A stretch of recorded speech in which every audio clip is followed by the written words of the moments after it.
Dr. Ram Mohan Naidu. धन्यवाद सभापति महोदय, आपने मुझे इस एंटी डोपिंग बिल पे बोलने का मौका दिया है। मैं तेलुगुदेशम पार्टी से एंटी डोपिंग बिल के समर्थन में मैं खड़ा हूं और मैं धन्यवाद भी देना चाहूंगा मंत्री जी को, जो खेल की व्यवस्था को एक सही दिशा में आगे लेके जाने के लिए एक प्रयास कर रहे हैं। उसके लिए हम सब साथ में रहेंगे और सब समर्थन भी करेंगे। सर, ये बहुत ही महत्वपूर्ण बिल है और बहुत ही आवश्यक है आज लेके आने के लिए। जो स्टैटिस्टिक्स, जो आंकड़े हैं अभी हमारे 2015 से लेकर 2017 तक विश्व में तीसरे पोजीशन पे था भारत। उस टाइम पे लगभग 57 पॉजिटिव केसेस थे। उसके बाद अगर देखा जाए तो 2018 में 117 पॉजिटिव केसेस हुए। 2019 में 255 केसेस हुए। तो इस तरह से अगर देखा जाए तो ये केसेस बढ़ते जा रहे हैं। और आज भी थोड़ा दुख की बात है, जो कॉमनवेल्थ गेम्स होने वाले हैं उसमें भी लगभग 10 खिलाड़ी फेल हो गए जो डोप टेस्ट है।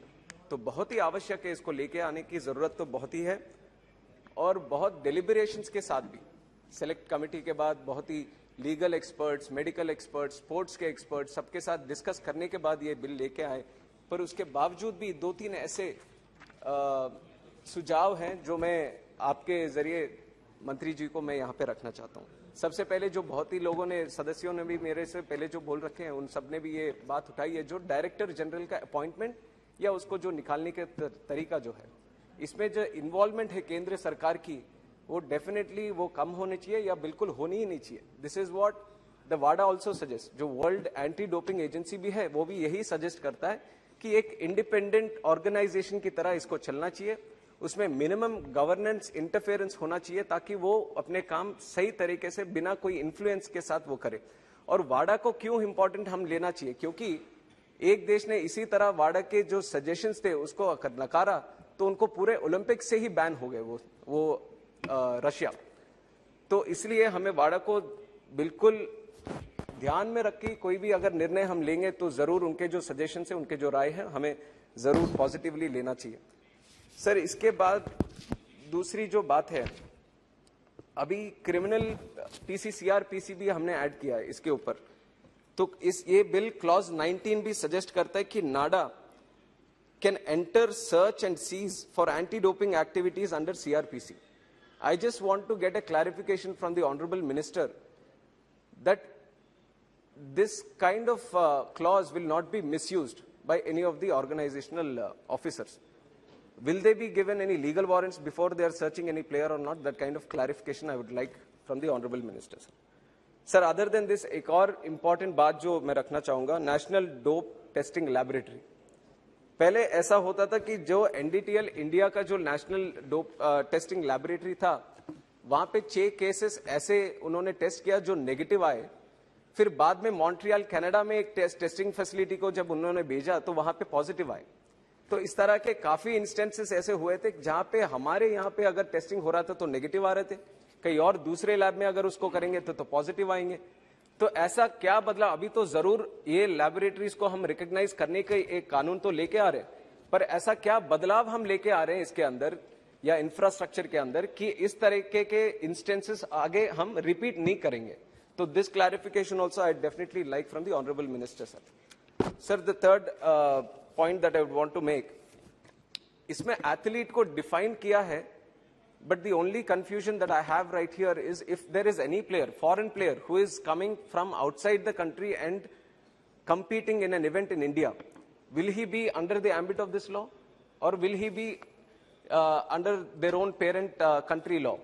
तो ये भी अगर, क्योंकि एथलीट को पूरी तरह से उसमें डेफिनेशन में मैं समझ नहीं पा रहा हूं कि अगर बाहर के खिलाड़ी यहाँ पे आके इस देश में खेलते हैं क्या वो भी इस कानून के अंदर आते हैं कि नहीं आते, तो वो भी एक बार क्लैरिफाई करना पड़ेगा सर। सर, इसके बावजूद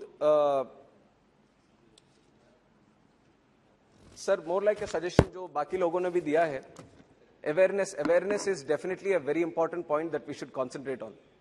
हम भी देखते हैं कि ज्यादातर प्लेयर दूसरे लोगों के प्रेशर में आने के बाद, क्योंकि हमारे यहाँ पे है स्पोर्ट्स में कि मेक इट और ब्रेक इट, एक ही तरीका है कि आप वो टॉप में रहना चाहते तो परफॉर्मेंस पे ही बेस्ड है।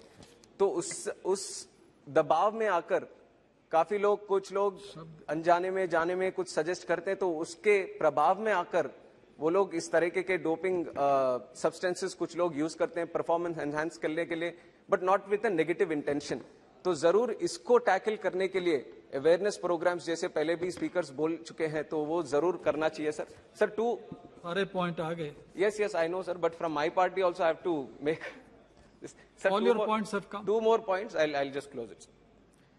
Sir, the other point, we are seeing the sports competence of our nation by looking at the medals we win. सारे विश्व के कॉम्पिटिशन्स देखते हैं कितने मेडल आए, तो उस हिसाब से हमारे देश का स्पोर्टिंग अच्छा चल रहा है कि नहीं चल रहा। पर अगर सही तरीके से हम अपने कॉम्पिटेंस को, स्पोर्ट्स कॉम्पिटेंस को अगर देखना चाहेंगे तो हमें अपने अंदर देखना पड़ेगा सर।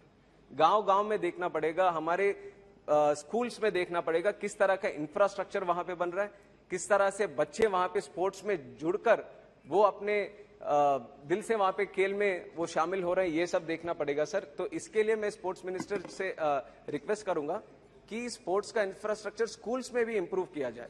जब वो शुरू करेंगे हम, तो जरूर उसके प्रभाव से हम ये इंटरनेशनल लेवल पे वो मेडल्स हम आगे देख पाएंगे। So I like to So nice of you. Thank you, I Ram Mohan support the bill sir, thank you। Thank you, Ram Mohan Naidu ji.